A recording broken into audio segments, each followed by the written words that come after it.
আসসালামু আলাইকুম প্রিয় দর্শক, আপনাদের সবাইকে স্বাগতম জানাচ্ছি লাইভ বাংলা ভয়েস ইউটিউব চ্যানেলের পক্ষ থেকে। চলুন দেখে নেই আজকের আবহাওয়া সংবাদ। বাংলাদেশের বিভিন্ন অঞ্চলের বিস্তারিত আবহাওয়া পরিস্থিতি। আজ সারা দেশের বেশ কিছু অঞ্চলে বৃষ্টির পূর্বাভাস রয়েছে। বিশেষ করে ঢাকা, চট্টগ্রাম, সিলেট ও ময়মনসিংহ বিভাগে হালকা থেকে মাঝারি ধরনের বৃষ্টিপাত হতে পারে। ঢাকার আকাশ থাকবে আংশিক মেঘলা। দুপুরের পর হতে পারে বজ্রসহ বৃষ্টি। সর্বোচ্চ তাপমাত্রা থাকবে প্রায় 32 ডিগ্রি সেলসিয়াস আর সর্বনিম্ন 25 ডিগ্রি। চট্টগ্রাম ও উপকূলীয় অঞ্চলে সকাল থেকেই হালকা বৃষ্টির সম্ভাবনা। নদী ও সমুদ্র বন্দরে 3 নম্বর সতর্ক সংকেত বলবৎ রয়েছে। সাগরে যেতে হলে সাবধানে চলাফেরা করার পরামর্শ দেওয়া হয়েছে।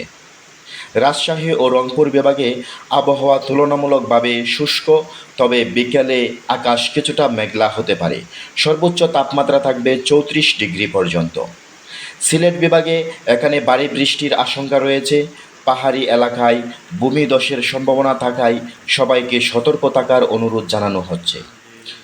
আজ বাতাস বইবে দক্ষিণ পূর্ব দিক হইতে ঘন্টায় 10 থেকে 20 কিলোমিটার গতিতে। বাতাসে আর্দ্রতার পরিমাণ থাকবে বেশি, ফলে গরমের সঙ্গে আটালো ভাব অনুভব করতে পারেন। বিশেষ সতর্কতা: বজ্রপাতের সময় খোলা জায়গা থেকে দূরে থাকুন। ইলেকট্রনিক যন্ত্র ব্যবহার করবেন সাবধানে।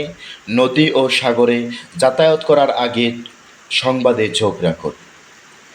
প্রিয় দর্শক, বাইরে বের হলে ছাতা বা রেইনকোট সঙ্গে রাখুন।